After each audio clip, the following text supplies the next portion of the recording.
Okay, are you seeing the presentation view or the presenter view? We see the full screen. Okay, all right. Well, then it worked the way it was supposed to. That's good. Well, welcome everyone. My name is Brian Ross. I'm with the Great Plains Institute. I'm on the National Soul Smart team, working with David and Nick. And I'm going to run over, I have a couple of presentations here. One is specific to the planning elements and best practices of integrating solar into your comprehensive plan or other kinds of master plans or similar policy documents that local governments put together. And then I will be talking as well about some of the zoning elements. Nick and I were going to splitting that up. And I'll be kind of talking a little bit about some of the Illinois specific zoning elements, which I may ask the audience here for some questions, because there may be people here who can inform me about some of the Illinois things that have happened in the last year or so on a statutory basis. So the Great Plains Institute, in case you don't know us, which is very possible, is a nonprofit organization. We're based out of Minneapolis, but we work regionally and nationally, actually, on a lot of different issues. We have a mission that is really about transforming the energy system to benefit the economy and environment, but really what that means is we are pretty much all about decarbonizing the energy system in our nation. And we do that in a variety of different ways, looking at electricity production, decarbonization methods, renewable energy, energy efficiency, but also transportation goals, decarbonization of the system, either through electrification or biofuels or other kinds of fuels, and also carbon capture and storage and sequestration elements. So we work across the broad range of decarbonization efforts. But I do want to start this discussion about solar planning really with my conclusions. So that as you sit in your and watch this presentation, if I start to put you to sleep with some of my other talk, really all you need to know is this slide. So really, and this is something for those of you who are planners, it's going to sound very familiar. Good planning and policy enable good development, right? I mean, that's what we do. We create good plans, we adopt best practices, we end up with good development that benefits the community. But kind of the subcomponents of that are to recognize that solar energy is an economically valuable local resource. It is something that people tend not to think of as a local resource in the same way that they think of other resources. But if you imagine solar energy to be like other resources like water or like land, like agriculture, like mineral resources, other kinds of fuel resources, it is actually an economically valuable resource, and you need to therefore incorporate it into your plans in the same way that you would these other kinds of resources when you think about development. Second, that resource development, including solar development, should align with community development goals. So the same kind of, that solar planning is really the same process as we use for other kinds of planning in the development of our comprehensive plans or other kinds of plans that we do for our communities. We have community development goals, we have priorities we want to implement, and we have to apply those to the particular forms of development that make up solar energy. And then finally, that local plans really lay the policy foundation for development regulation, which is zoning primarily, but not exclusively, and other kinds of programs that enable the capture of benefits and minimization of risks to the communities. And there's steps that you can take that I'm going to go over here that will help you understand and kind of do that. What are the benefits that you can capture? What are the risks you need to minimize? And how do you go about doing that? So a little bit of background. Why plan for solar development? Why should you be doing this? Well, a lot of it is simply economics. So solar energy, both rooftop solar as well as large solar farms, have declined in costs in the last 10 years by over 80% on a per kilowatt hour basis, meaning that solar energy is now cost competitive in both the wholesale markets and the retail markets almost everywhere in the country, and certainly in the state of Illinois. And the Department of Energy, in very recent publication that they came out with on solar energy, predicts that by 2050, we will have over 40 times the amount of installed solar capacity that our nation did at the end of 2020.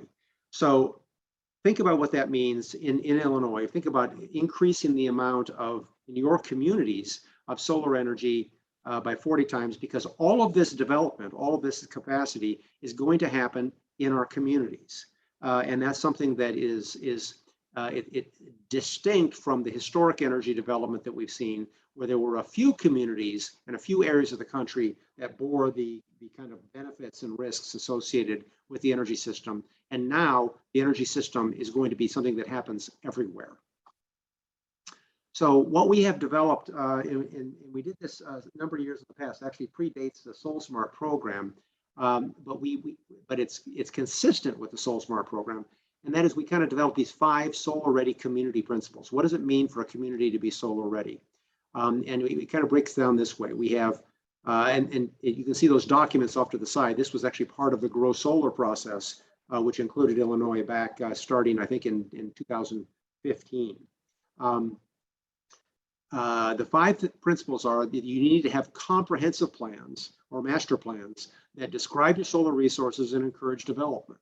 You need to have development regulations, primarily zoning, but also other kinds of regulations that address solar development in its varied forms. Not all kinds of solar land uses are the same. You need to have permitting processes, things like building and electric permits, that are predictable, transparent, and well documented, so that people, when they come to the counter, they have what they need, and the people who are doing the review understand whether or not the thresholds have been met. You need to make public sector investment in your community solar resources. This is a leadership question. The public entity, the local government itself, needs to make those kinds of public sector investments in order to both demonstrate that this is a viable resource and also to take advantage of it for taxpayers and put downward pressure on your energy costs and systems. And then finally, you need to have local programs that address the market barriers that are in place for private sector solar development. Local governments do this all the time. They have economic development programs, they have community improvement programs. Sometimes they're financially based, sometimes they have other kinds of programmatic elements. But you can take those same programs and say, what applies for solar development in terms of limiting the market barriers to this form of development, which brings economic benefit and environmental benefit to our community.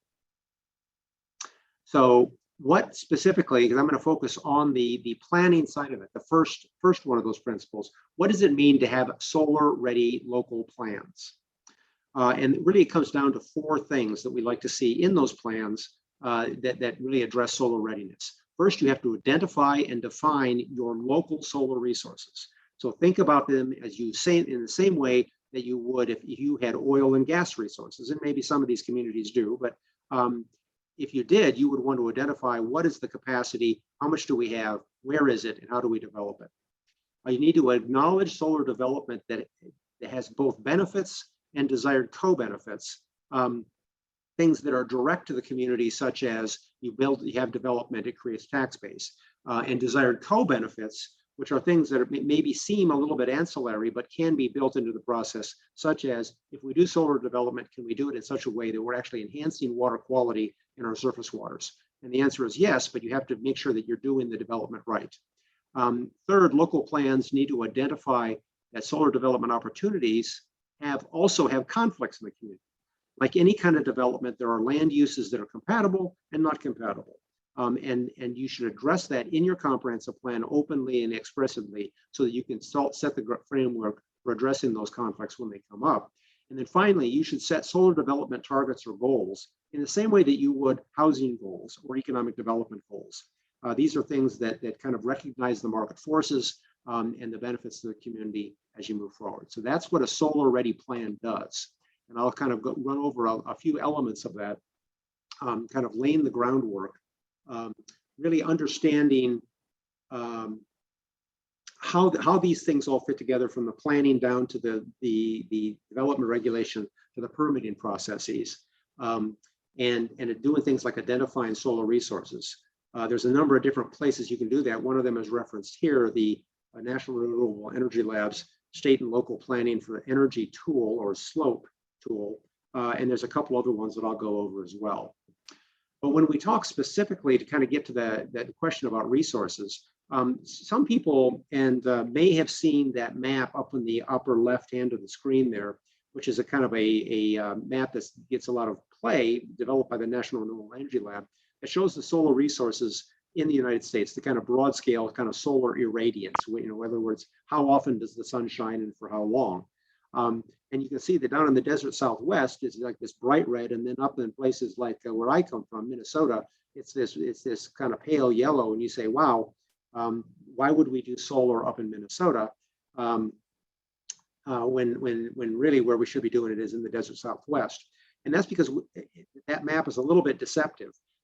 From the best spot in the United States for solar to the worst spot in the United States for solar, the resource only varies about 30%, which is a fairly large number, but it's a lot smaller than what's implied by that map up in the upper left. What we'd like to do is look at the map in the lower right, where that shows the kind of relative difference between solar resources from the desert Southwest all the way up into places like Portland and Maine, where there's a lot of cloud cover. And you can see that it suddenly you realize why solar is economically viable across the country. And we have actually you can actually map that solar resource, and we have done so, and there are some tools that you, in at least some of your communities, you can reference to do a similar thing. This is actually a community in the suburbs of Minneapolis-St. Paul. And we have a statewide mapping tool that shows the solar resource, or as we like to call it, the solar reserve, kind of like an oil reserve. On a geographic basis, this is actually a 1 meter resolution solar map, showing the shading spots in the community and the places that get lots of sunshine. And then it takes those reserves and calculates what that means on an economic basis in terms of electric energy production. And in this community, the kind of gross solar reserves are about 900, well, the capacity-wise, about 940 megawatts worth of generating capacity, which is the size of a very large coal plant. And if you look at the rooftop reserves, and this is looking just at the rooftop solar resource in the community, broken down by building by building. It's about 170 megawatts of generating capacity, and about 216 gigawatts of electricity production potential, which is 43% of this community's actual energy use. So the rooftop resource, if it were fully utilized, would generate 43% of the community's electric energy needs. Now, of course, nobody's going to do that. No one's going to capture the full resource, but it gives you a sense of scale and value about what this resource means. So I kind of pulled down a few numbers here for a few Illinois communities. This is all pulled off of the Project Sunroof data set, which Google puts together and you can access for your communities. It does only cover the kind of urban areas of the state. So there are a few communities, and probably some of the ones on the call here will discover that they're among those where there is not mapping resources, but this is something that is fairly broadly available. And you can see that in Naperville, Illinois, we have a rooftop reserve that is about 701. And this is just the rooftop reserve, not counting any kind of ground mount capacity, of about 700 megawatts worth of generating capacity, which is a huge amount of capacity. Similarly, we can look at Woodstock, where we have about 143 megawatts and 163 gigawatts worth of electricity that's generated from that, which is a fairly large proportion if we were to kind of dig up the numbers on their electric energy consumption city of that capacity. City of Geneva has about 133 megawatts worth of generating capacity just on their rooftops. And you can see that kind of outlined here on a fairly discrete scale in the solar Project Sunroof data. So anyway, this is kind of a tool, one tool in addition to kind of the slope tool that I referenced earlier, where you can actually pull down an estimate or a measurement of your solar resources for your community. And that's something that you can do and put right into your comprehensive plan and say, here is our resource that is developable and economic, and we need to plan for how that happens. The second planning point is acknowledging the benefits and co-benefits of solar development. There's a number of different things that kind of come from this, and we're looking at a chart here. It's a little bit old chart, but still to kind of what the job creation benefits are of developing your solar industry and your solar energy markets. It is new job creation. It's a diversity of work for your existing local contractors. For those things that are going, when you start talking about community solar or solar farms, you are diversifying the income to landowners in terms of rent payments. And you're also generating local electricity rather than importing it from elsewhere. And so it's kind of from an economic development standpoint, an import substitution argument. One of the examples that I point to is this is Stearns County, Minnesota, a county that I've worked with pretty extensively. What they did in their comprehensive plan, and this is actually, I think they have since updated their comprehensive plan and did a little bit more explicit example here, but the language they used was specifically in their economic development section of their comprehensive plan, and it did focus here on wind energy, but they have updated this to include solar energy. That specifically to include in their comprehensive plan promoting the development of solar and wind energy resources as a means of substituting underutilized local resources for the non-renewable, non-local energy resources that they're currently dependent on. So it's kind of an acknowledgement in their economic development section of their plan. The benefits of solar energy is one way that this can be done. The third point that I wanted to make is identifying development opportunities in your community for solar, but also recognizing potential conflicts.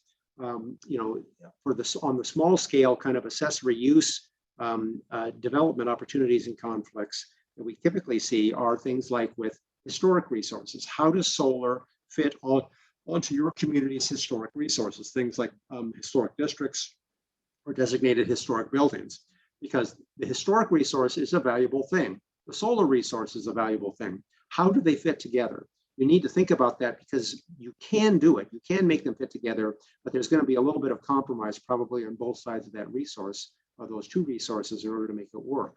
Similarly, an urban forest. Urban forests are great things. Solar energy is great things. They're not chocolate and peanut butter. They don't go well together. And you need to figure out how that is going to fit in your community and how you're going to address those kinds of conflicts around what we call solar access frequently, and as it relates to urban forest benefits relative to solar. My rule of thumb has always been that it doesn't make much sense to cut down trees in order to get to your solar resource, but there are exceptions to that rule. Second, density and redevelopment opportunities. Where do you want to have increased density in your community, and what kind of an impact does that have on the ability of people to have solar on their rooftop or in their backyards? And similarly, community character issues where you want to protect the community character, or you have existing regulations about character. How does solar fit into that from an aesthetic standpoint, from a bulk standpoint? What kinds of solar development will work, and what kinds might be more problematic? On the large scale or principal use side of that equation, where you're talking about solar farms or community solar applications, there are other things that come into play. Agricultural protection, natural resource areas, watershed function, critical infrastructure that might be out in your kind of undeveloped areas like airports. Again, and character issues as well that come into play in rural areas. One of the things that we've seen come into play with solar farms and solar garden development is it going into your urban growth area where you wanted to expand and ultimately put housing or industrial development? How do you kind of balance those different land use considerations as you move forward? And here's an example from Coal Creek County in Colorado, a SolSmart Gold community, about how they kind of did it when they looked at these things, working with the National Renewable Energy Lab to evaluate local potential. So they kind of got that potential resource, considering the options for larger renewable energy projects that have the least amount of impact on the environmental and cultural resources in the community, encouraging specifically when they develop new sub-area plans to evaluate the local rooftop opportunities as part of their long-term planning process and plan for them in advance. and kind of looking at kind of protecting solar resources in regard to land use policies and shading. And then finally, we have setting solar development targets as the last component. Plans should have targets or development goals for solar development. There are, as we know, and probably as some of the communities on this call, there are hundreds of communities across the nation, and probably approaching the thousands number that have set climate goals or clean energy goals, and actually hundreds that have set 100% clean or renewable energy goals as part of their long-term energy prospects. And so kind of thinking about what kind of a target makes the most sense for your community, how do you define it? How do you actually put it into your plan? There's a lot of different ways to do it. You can say, we want a certain percentage of our total electric use to be renewable, from renewable energy sources, and there's communities that have set 100% for their percentage. There are some communities that have set a lower number. You can ask for how much do you want to have actually generated in boundary. You might say that we want to be 100% renewable energy, but we want at least 15% of that to be an in-boundary form of development. We have a number of communities that we've worked with that do that kind of a goal. Or there's simpler goals like a target number of solar installations in the community or a target capacity within the city. An example of this is Red Wing, Minnesota, Soul Smart Silver community, that we just helped them complete their new climate action work plan, where they set goals to achieve 2.5 megawatts of new on-site or community solar garden development in their community within a short time frame. Looking ahead, actually they're looking out to 2023. This plan was adopted in 2020. And to obtain 5% of residential and business electric use through green power purchases. These were explicit, measurable, quantifiable goals they incorporated into their plan so that they can check against them to make sure that they're achieving their outputs. Now, the city, the most aggressive local government renewable energy goal in the nation is in Des Moines, Iowa. So they fairly recently passed a provision that says 100% renewable energy by 2050. But most importantly, they said they want to have not only 100% net annual use, they want 100% renewable energy use every single hour of the year. So that means in the middle of the night, they want to have 100% renewable energy supply. In the middle of the day, in the wintertime, in the summertime, every single hour of the year. This is kind of a gold standard, and there's been a number of corporations that have also adopted this 24/7 electricity production. We're not saying that this is the recommended thing for every community, but this is kind of an example of the potential that you have for setting goals and how far you can actually go, and that some communities are actually doing it. So once again, kind of to summarize, good plans enable beneficial development. Remember that solar is an economically valuable resource. It needs to align with community priorities, and that local plans set the foundation for all of the things that you can do looking ahead, and including in your development regulation, which we'll talk about in a minute. So that's my planning presentation. And David, were we going to do questions or talk about this at all at this point? I was thinking we could hold that off to the end. Okay. All right. And so should I just go ahead? I thought that Nick was going to go now, but you want me to go on my Illinois specific stuff?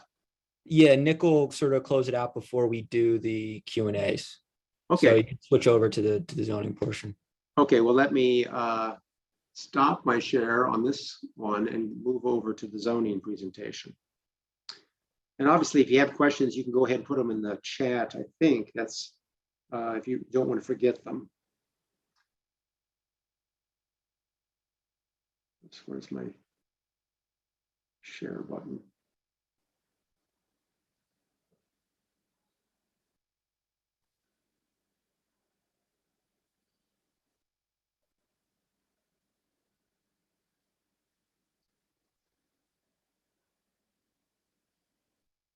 Okay, sorry, I'm having just a little bit of a glitch here.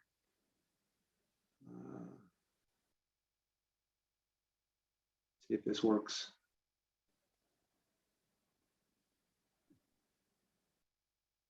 Okay, am I on? Yeah, that works. Okay. Okay, so we talked about planning, and planning, of course, is the foundation for things like development regulation. When we create our plans, we do also kind of create implementation priorities. One of which is regulation and land use standards. Not, obviously you can choose other kinds of tools to implement your goals, but this is one that SoulSmart focuses on and has a series of best practices for that we do point to. And I'm going to kind of run over what some of those are and some of the actually Illinois specific considerations that we've identified, at least in, we're not entirely up to date on this. So I would actually be interested if people have updates for me that I've missed in this presentation, but I'll go over that, and then Dave will kind of give you a sampling of the national solar model zoning ordinance that SoulSmart has been working on. So one of the things that we look at when we think about zoning and land use regulation is this issue that has come up repeatedly, and actually has come up very specifically in Illinois, which is the frontline communities in our clean energy transition. Where is the impact of the clean energy transition that we're in the midst of, and that or rather that we're just getting started in, but is going on all around us at our communities? And I mentioned this in the planning side of this, but really transforming our energy systems has direct community benefits or direct community impacts that we need to address in our development regulations and think about how that works. Looking backward on this issue of frontline communities, there are communities whose economies and whose economic base is really rooted in historic fossil fuel economies and resource areas. Or maybe it's a community infrastructure like a power plant that contributes significantly to property taxes and is being prepared to be shut down. This is what we call a frontline community because they're suffering the impacts of the clean energy transition, and how do we actually address that in the kind of transition as we move forward. But we have a similar kind of frontline community in looking forward, and I mentioned this in the previous slide deck, where in the future, everyone is a host community. And how do we actually address that in our development regulation, both from the standpoint of replacing things that may be valuable or have been valuable in the economic base before, but also accommodating a new form of development that communities haven't seen and needs to be accommodated in our land use regulations. Some of you may have heard of this, the Climate and Equitable Jobs Act, which was just passed by the Illinois legislature, which is a nationally recognized kind of initiative to really move Illinois into the clean energy future, but to do so in a way that addresses those frontline communities and also kind of what we call broadly energy equity and environmental justice issues. What the Climate and Equitable Jobs Act does, it was a 950-page piece of legislation, so I'm summarized it in 3 bullet points. So I've missed a little bit, but broadly what it does is it targets the transition to 40% of the electricity in Illinois being provided by renewable energy by 2030, which is a big lift, and 50% by 2040, and 100% from carbon-free sources, which is not just renewable, it's other forms of carbon, by 2050. Okay, so it sets very specific goals. This is what I've just been urging you to do in your own comprehensive plans. Here's an example of something that was done by the state of Illinois. And so at the very least, when you do your planning efforts, you could be looking to these goals as something that is kind of a foundational floor about what your community should be looking at, because the state has already set these goals. But the Job Act also focuses heavily on climate and energy equity issues. So there's a lot of talk in here about how do we make sure that we, for instance, maximize these solar for all kind of programs that Illinois has. Things that are trying to say solar is not just for people who can afford to put it on their roof, but it should also be for people who don't have a roof because they rent, or people who don't have the capital to make large investments. How do we actually make sure that the low cost of solar power, which is the cheapest form of electric energy generation in the world, can be brought home to everybody, and everybody gets the benefit of both clean energy and affordable energy. Similarly, on some of the climate inequity issues, as I just mentioned, is the whole question of transition, and how do we make sure that communities that had fossil fuel economies are going to also benefit from the development of the new renewable energy system. And the CEJA piece of legislation focuses a lot on that in terms of kind of where financial resources and subsidies are going to be going as we move forward. And another big part of the CEJA provisions are that it enables a lot more investment than we have seen in the past in distributed and community scale solar development. And this is pretty key. I put this one in, even though it's not a big part of the act itself, because this is where it affects communities, the people in the room right now. How you're going to see increased investment in these kinds of community scale solar development opportunities, because they're going to be more. It's already an economically efficient way to move ahead, and there's going to be additional subsidy, particularly as it relates to energy equity issues. But really, for everyone, there will be a lot more distributed solar, which is the kind of rooftop systems, or community scale solar, which is generally what we think of, although there's some differences in Illinois law about this, when we think of a small, like what we call a solar garden, something that sits on, 5 to 7 acres of land, or maybe up to 15 acres of land out on the edge of town. So we went over the principles of community solar-ready communities before. As you can see here again, I have them listed, the 5 principles.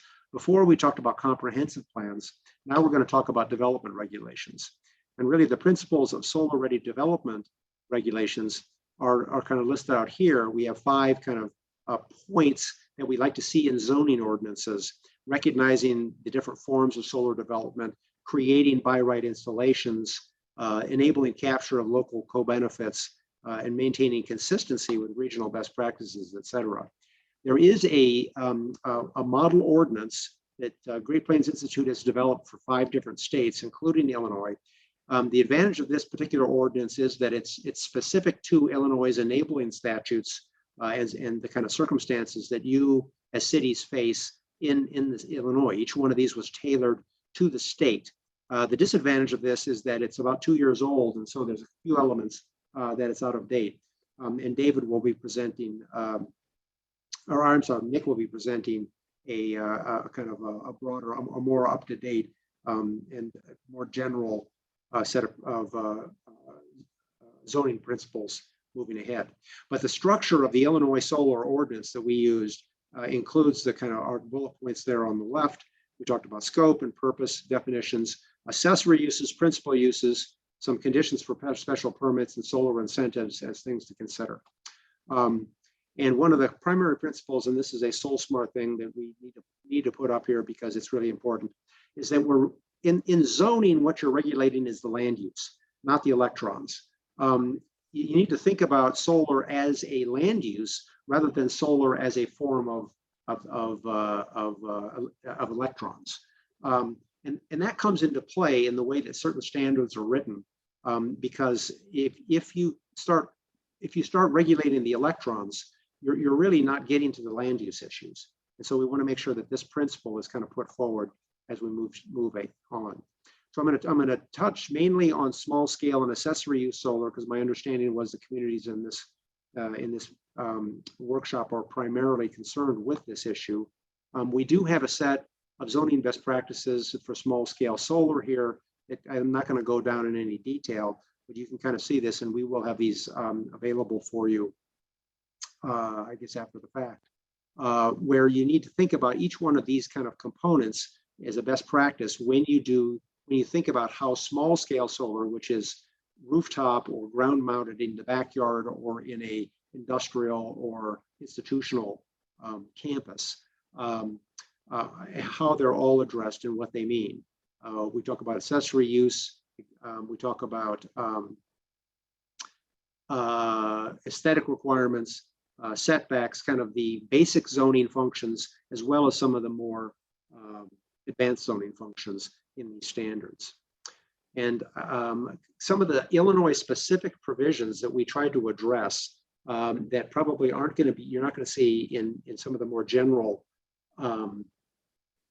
zoning guidelines include, for instance, this statute in Illinois that addresses homeowner agreements. That specifically says that no homeowner agreement, common interest community, or other contract.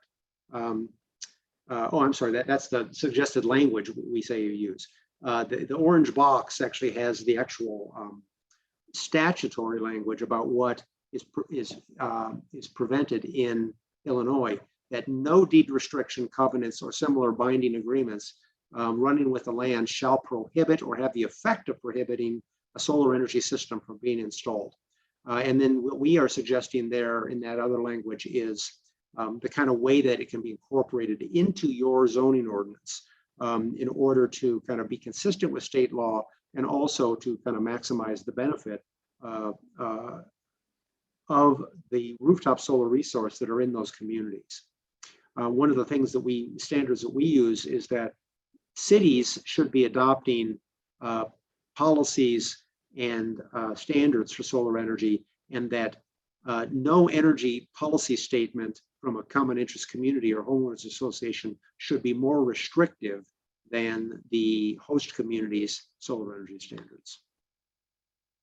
Another component, and actually I thought I had moved this there. I'm actually going to skip this one because this is more related to large scale. I wanted to get to this particular guide, and ignore the text on the right there.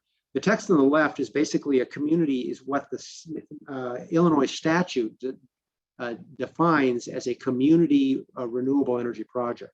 And this is important, particularly after the CEJA was passed, because there was a lot of use of what we call community solar development as a means of enabling low-income people and others who don't necessarily have ability to put solar on their roof to benefit from solar energy development. A community renewable energy project is one that is interconnected at the distribution system rather than the wholesale transmission system. That is basically designed to credit the value of energy generated by that facility to customers who subscribe to that facility. So it's actually kind of a virtual way to put solar on your roof for individual customers. And this is a system that has been enabled under Illinois statutory standards and is being incentivized by the Illinois Power Authority. So it is a particular kind of solar development that can occur even within city limits, and sometimes even on rooftops. Although typically what we're going to see is that these are going to fit onto parcels ranging from 3 to 10 acres where they are developed. And if you have such lands, particularly areas that are difficult to develop in your community, you have the opportunity within your city limits to do this kind of development. And some of the kind of standards that we look at, and Nick is going to go over these in his model, but kind of some of the basic zoning standards on accessory uses are things like height standards, where the best practice is really all about making sure that height standards don't disadvantage rooftop systems, and that particularly when you're on flat roofs, allow for some flexibility to put solar arrays on top of that roof. On pitched roofs, it's usually going to be less of an issue, but on flat roofs, this is very important. And so we have some kind of model ordinance language down there that it suggested. Similarly, on setback requirements in accessory uses, there is some flexibility that is needed sometimes for how ground-mounted systems um, are treated as an accessory use or in within the lot. The typical standard that we recommended, in the model ordinance is that most communities will allow some flexibility around building mechanical systems such as central air and the like, and solar needs to be allowed the same kind of flexibility in order to make sure that it can get to the solar resource. Things like lot coverage and impervious surface as it relates to accessory uses and ground cover is something that can be problematic, and there are ways to address that, and we suggest some model ordinances, including some of the things like that you might not think of in terms of ground cover and impervious surface. How do you address a solar carport that is over, if it were in the backyard, might be treated as an accessory use with a lot coverage impact. But if it's over a paved parking area, it should be exempt from lot coverage limitations. Aesthetics are a very big one, and there's a lot of different ways to deal with this. It is important to recognize that there are ways to address solar in aesthetics that allow for solar projects to move ahead in a reasonable manner without having significant impact. This has become less of an issue as people have become more familiar with solar, but if you have a community where it's not frequently seen, you may encounter this issue about people not wanting to look at some of their neighbor's rooftop system. And historic and special use districts, as I mentioned before, there's some very specific kind of state and federal designation ways to address and protect the historic resource while you move forward. And then there are some other kinds of conditions that we talk about in the model ordinance for Illinois. How do you integrate solar and encourage solar actually in things like planned unit developments, using things like conditional use processes or special use processes to encourage solar where it's appropriate, addressing solar access or solar easement protections, and linking economic development assistance to your solar goals. And I think we also have a section here on large scale and principal use, which I'm not really going to go into at this time because I don't think I have time. But we can come back to it if you have questions about it. Similar to the small scale kind of zoning best practices, we have a set of best practices for large scale solar about how you address those in your community and what you should be thinking about. There are some specific Illinois provisions and statutes that, for instance, defining what a pollinator-friendly solar site is actually in Illinois state law. And there's some example here of some language how you incorporate that into a ground cover requirement for community solar or large-scale solar systems. There's also some provisions about, specific to Illinois state law, for large-scale solar or community solar as it might affect agricultural protection goals. There is a agricultural impact mitigation plan that must be filed with every single standalone project that is greater than 500 kW, which is only about 3 acres of land. So that's not a very big project. And kind of how that might be incorporated into your development regulations, that we do provide some examples of that, as well as more explanation of what the state law says for Illinois in those kinds of larger scale things. But some of the things that we address in our large scale work include setbacks, screening, ground cover, fencing, power communication lines, how you address those things from a community character standpoint without diminishing the value of the solar. Some more specific things on things like setback and screen, which I'm not going to go into, but I thought I should just throw in here in case somebody had some questions about it. The ground cover question is one that is very active about environmentally sensitive design for solar systems, either community scale or large scale kind of solar systems that address these kinds of components for your community for local benefit, and how these things, of course, interact with other kinds of land uses and priorities in your community. They may address in more rural areas, natural systems, water quality, airports, growth management, and then, of course, things like decommissioning and how you address that.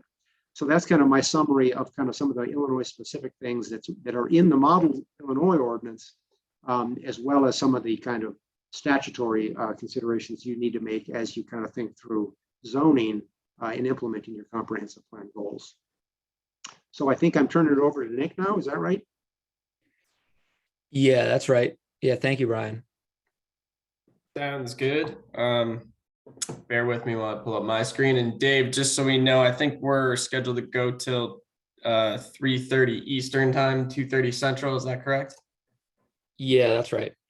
All right. I promise I will not take very long introducing this document, and we'll definitely have time for Q&A. Can you see my screen? Yes. Perfect. So both Dave and Brian alluded to this document that has been in the works for this year.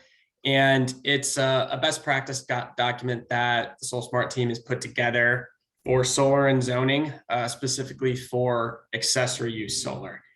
And we, over the course of the 4 or 5 years that we've been working on SolSmart, we saw a real clear need to develop this guidance because we've seen a lot of overly complex zoning ordinances, some that have subjective requirements and standards within them. And we really wanted to provide these best practices in a sense of simplified solar zoning. Some of your colleagues may have attended a Bill Brooks training that was simplified solar permitting. I'd like to consider this the guidance for simplified solar zoning. It's really meant to kind of get back to the basics and not make this process overly complicated. There's a wealth of guidance documents out there based on the state you're in. Obviously, the Great Plains Institute has one for Illinois, and they're fantastic resources. They have a ton of detail, but sometimes you may not know where to start.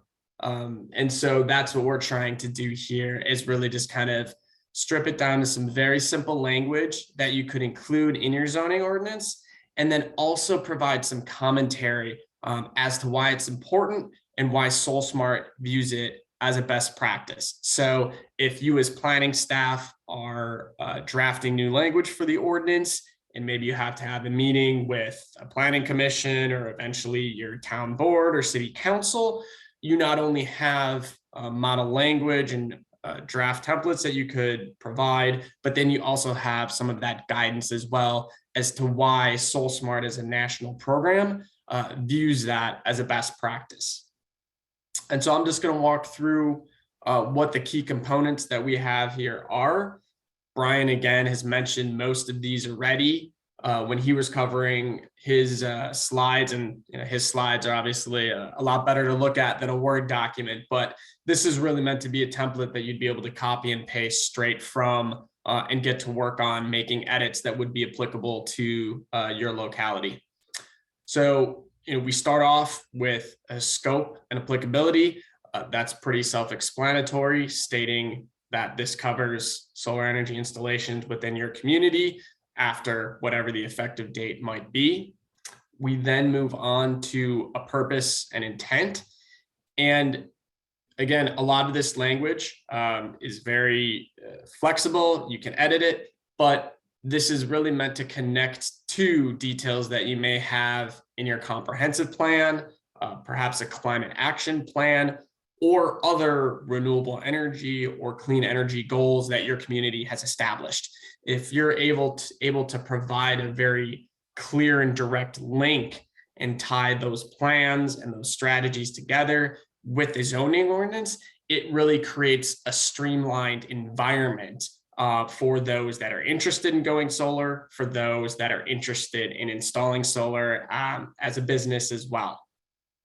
And so these are some just recommended texts that you could include for your purpose and intent. One of the key components, as Brian mentioned, is definitions. This is by no means a comprehensive list. I believe if you look at the GPI model ordinance, I think they may include 10 to a dozen or so, but these cover some of the very key topics that we would like to see in a model ordinance. And I think the kind of most important ones would be this clarification here on roof mounted versus ground mounted, and then clarifying what accessory use is as opposed to a primary use, because there's going to be a different set of development standards or design standards for each of those uses. And depending on if it's roof mounted compared to ground mounted, there also will be a couple of additional considerations that you would need to take into account. Most often, we do see just some general regulations in an ordinance. These are things that are applicable to all types of systems. Always find it very helpful to mention specifically what type of permits are required. Is it a streamlined unified permit? Does it require both building and electrical and zoning? It's definitely going to vary community by community. It's helpful to see that information in the zoning ordinance, and then that should also align with your solar permitting checklist as well. So you see some continuity there. There's obviously a spot where you can include information on the applicable codes, building code, electrical code. If you want to mention fire code as well, placeholder there. You do like to see a mention of the components themselves having UL or equivalent listings to ensure that those are certified and have gone through the proper certifications by a respected entity. And then there's a mention about grid connected systems and ensuring that they comply with the interconnection requirements of the local electric utility. Again, you can tell this is all very broad language. That's because this is guidance put out coast to coast, whether you're in Florida, Illinois, or Oregon, this is meant to be applicable to any community there. So obviously for Illinois, you'd be able to drop in specific language. As we've also mentioned, clarification that accessory use solar is permitted by right or allowed use is one of the best practices that SolSmart adheres to. So that's our gold planning and zoning prerequisite, is that clarification and codification that accessory use solar is allowed by right. And having reviewed many zoning ordinances, there seems to be 101 different ways to say that or potentially say that without it being very explicit. And so that's why we developed this very specific language that you see here. If your community has a use table, that's also a location where you could clarify that it is a permitted use or an allowed use. And then under here, we see the kind of couple of standards that each one of the roof mounted versus ground mounted, the standards that are going to be applicable. Roof mounted, again, it's fairly simple. We're going to look at height, some brief text on emergency access, and then screening. We, again, really meant to make this a simple document that doesn't try to make the process overly complex. So I'll scroll on down here. Again, the explanation itself is generally very helpful. That kind of explains why it is an established best practice at this point, while also providing some specific guidance in terms of the SolSmart credits themselves and highlighting what language would help achieve which credits. Brian mentioned height for roof-mounted systems. Occasionally, we will see within a community's code just kind of a blanket statement on height. And we feel that it's very important to differentiate for pitched or sloped rooftops and then flat rooftops. Because for your pitched and your sloped rooftop, the solar panels should really rest parallel to that roof surface, but not extend beyond the peak of the roof. That's important to ensure for emergency access. And so first responders in the event of a fire would have the ability to ventilate. On a flat roof, frequently within a zoning district, those buildings may be constructed up to the height limit. And so that could, depending on how strict the code would be interpreted, limit the ability for that building to install solar. And so our recommendation, we have two, depending on how your code would handle an exemption or an allowance. One recommendation could be to just exempt roof-mounted solar panels on a flat roof from any height limits in a zoning district, if that is how your zoning code kind of handles exempting mechanical equipment, chimneys, flagpoles, etc. If it doesn't offer exemptions, but perhaps allows certain equipment to exceed by a certain height, there's an alternative option there to just mention a specific limit. This text is 10 feet. I think you rarely see that for a flat rooftop. Generally, it's less than 10 feet, probably 3 to 8 feet. We left it at 10 there because it's just to simplify. But a key point for that height is that clarification between sloped pitched rooftops and flat rooftops, and not grouping both of those together, because one way or another, you may inadvertently put up a barrier to solar development and a barrier to what types of structures and buildings could install solar.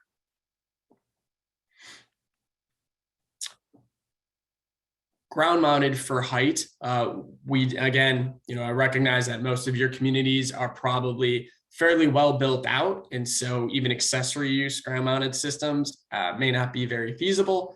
But if there's an opportunity or a district that has larger lot sizes, or maybe a commercial or industrial district that they'd have room for an accessory use system, we generally suggest that those heights for that accessory use system simply comply with whatever the accessory structure height limits are within a zoning district. And ensuring that flexibility with height will generally allow that system to receive the required solar radiation for it to perform efficiently, and also be able to be sited efficiently as well. Emergency access in the zoning ordinance is actually an interesting one. When we were working on this language, we talked about it a couple of times, and Brian added some guidance. In the past, occasionally you would see very specific language about 3 feet from the peak and 3 feet on either side of an eave or a valley or a hip, a total of 6 feet here.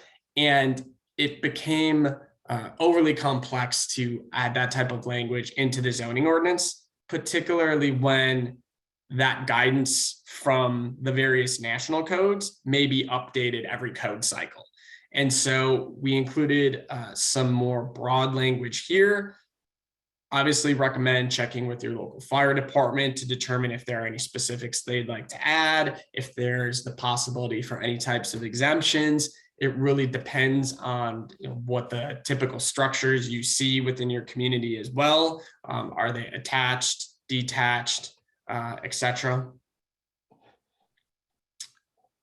For screening, and this would cover both roof-mounted and ground-mounted, we specifically state that solar energy systems should be exempt from any screening requirements. And that's really because of two concerns. One, if you do require screening, that may shade the actual solar panels, and so that can negatively impact system performance. And then number two, particularly for not necessarily the panels themselves, but the location of the inverters or where the rapid shutoff might be, if you would require those various system components to be screened, they may be hidden from first responders. And we always hope that there would never be an emergency and need to respond. But if you do, you want that to be very clearly visible as, say, a firefighter would be doing his visual inspection and check around a house before then tackling the fire itself.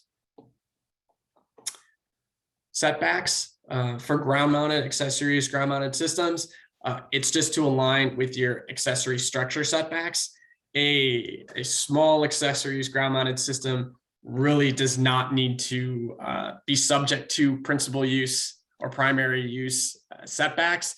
And again, depending on the lot size, there might be an opportunity to even allow those ground mounted systems to encroach somewhat into those setback requirements that you have. Placement for ground mounted systems, we just have very simple language to be located in the side or the rear yard of a property, recognizing that, again, most lot sizes are not going to be able to accommodate solar panels in someone's front yard, unless maybe you get out more towards a rural location where you have significant lot sizes. But generally speaking, ground mounted systems located in the side or rear yard of the property. And then finally, wrapping up for ground mounted, it is lot coverage and impervious surface coverage. And so long as the surface underneath the panels is grass or covered in some other type of vegetation, it's recommended that they are exempt from those lot coverage and impervious surface coverage calculations. The panels themselves have rows between them. They're at an angle. Rain is able to wash off. If you have snow on the panels, that slides off, and it's able to be absorbed by the ground underneath it. And oftentimes it does help with stormwater retention in that regard.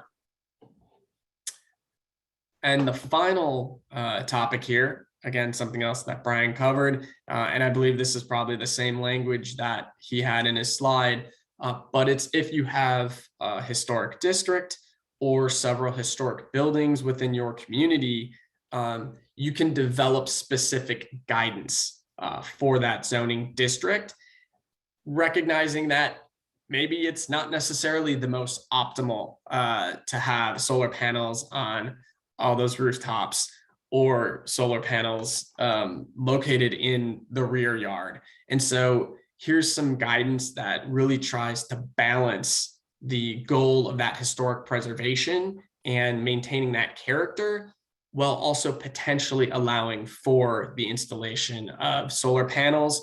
Perhaps it's on a newer structure that was constructed well behind what the historic structure might be, or if there is an opportunity to actually put some panels on a historic building, you would do it on the rear facing side, so you avoid that visibility impact from the front facade. And then we also include a link here to the Secretary of Interior and the National Park Service has put out some guidelines for installing solar on historic buildings. And that's just a really good best practice resource as well to check out. We do include two kind of methods to encourage solar development, requiring it as part of a condition in a planned unit development approval, or requiring on-site renewables for a condition of conditional use permit as well. The GPI model ordinances, I think, go into greater detail in terms of various ways to incentivize solar development.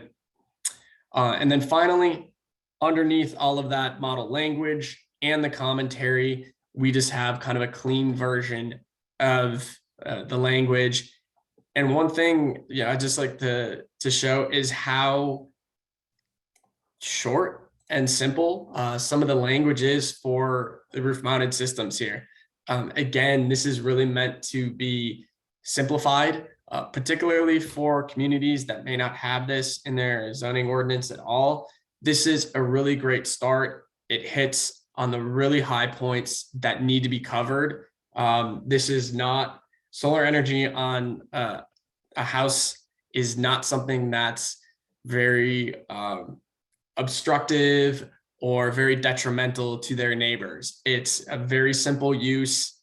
We do promote it being an accessory or by right use in all zoning districts, and have minimal development standards that it should adhere to, because we are the objective here for SolSmart is really to promote solar best practices across the country, and also ensure that we can get as many rooftops that are feasible for solar installations to actually be capable of installing solar on them.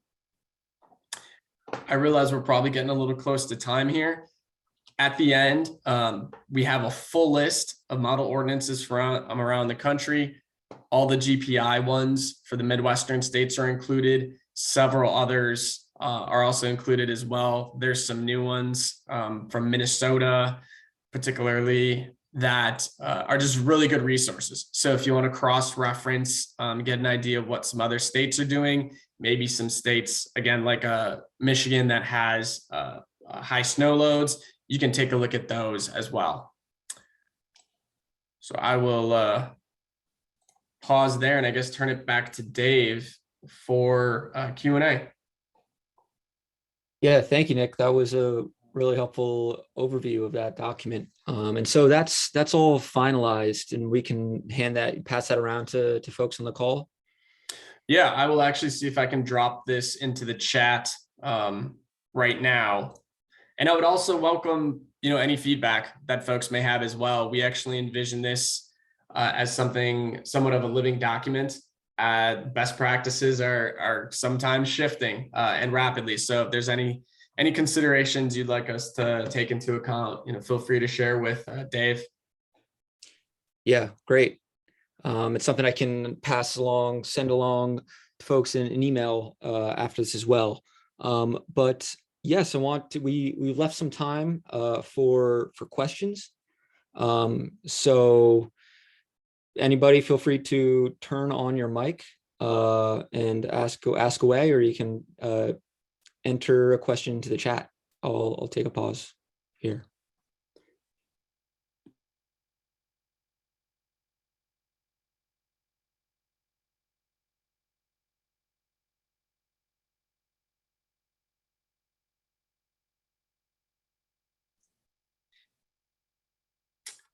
I mean, if nobody has a question, I'd be just curious to hear from the group. We have a good sized group on here. How many of your communities are silent on solar right now? And how many have some element of solar in their zoning ordinance? You can even just use the reaction if you want. I won't make you come off mute or turn your video on.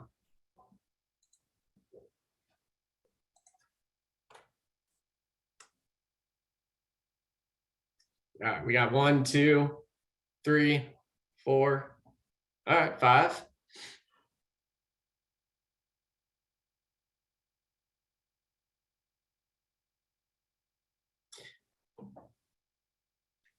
Okay. Oh, Bruce said it's silent on the matter. One thing that we have looked at when we have over 400 communities that are Soul Smart designated. We've reviewed over 400 zoning ordinances and put together memos on what those zoning ordinances contain in terms of solar energy. Does anybody have an ordinance that maybe allows solar by right as an accessory use, but has a barrier written in there in terms of visibility or a screening requirement, placement?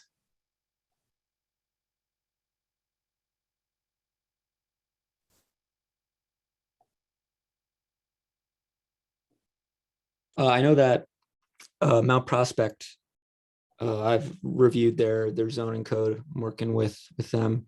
They allow it rooftop by right. Rooftop solar by right. And ground mount in all zones but the residential zones. Okay. So pretty good. Yeah, not too bad. Okay, I mean, this is another question, considering most of these communities are outside Chicago. Has anyone, or is anyone aware of a residential ground mounted system that was permitted and installed in their community?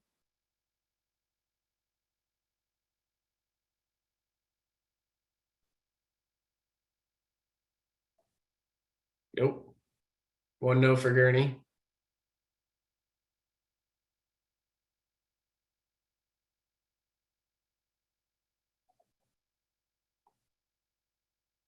Two no. Okay. I don't think it's something very common. Brian, do you see that? in Minnesota around you? Do you see it as something that's more frequent for some of the rural communities as opposed to all those that are around Minneapolis, St. Paul? Ground mount has always been a little bit more problematic in terms of the way people respond to it and the way the regulations are. We do see it more commonly, obviously, out in the rural areas where there's lots of space. And it also kind of enable, because they're when you're on a a 10-acre lot or something like that, it's pretty easy to put a ground mount on. And obviously, you don't put it on the roof. There's no advantage to putting it on the roof, and as opposed to putting it on the ground. It's not like getting it closer to the sun is helping. So it actually makes it easier to kind of do things like maintenance when you can do a ground mount. However, when you're in a city, obviously there's things like accessory use coverage issues and bulk impacts, visual impacts that people are more sensitive to than on the roof. So we have seen a lot more restrictions in cities being placed on ground mount than in rural areas or relative to rooftop.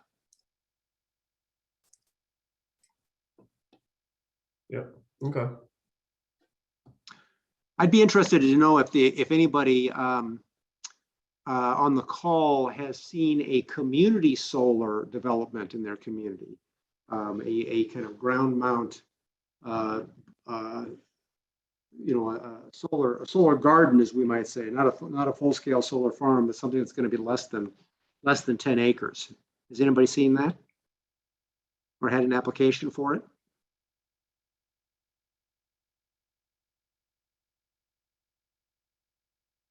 Looks like Anne. Anne, do you have your hand up in response to that?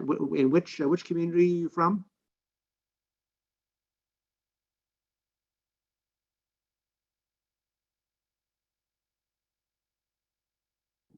That might have been for a previous question. Okay. I wondered about that. Okay. So Tracy says they saw one for a school, ground mounted. Okay. So I know that some communities are working with, the mayor's caucus. They have a program where they support, some community scale projects. And I think potentially some communities on this call offer, an option for community members to sign up for, to subscribe to the community solar program. But I'm not sure if those projects are cited within, the city or the village limits. Yeah.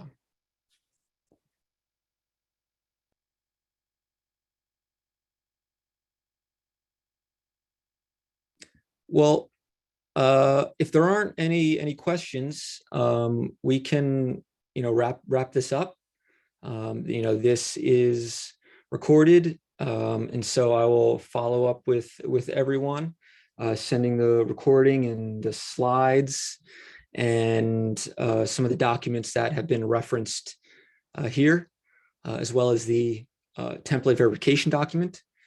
So again, just a reminder on that. Please fill that out with the attendees and send that to Andrew or myself. But I want to thank everybody so much for joining. I want to thank Brian and Nick for presenting. Yes, thanks everybody. Thank you all. Thanks, Dave.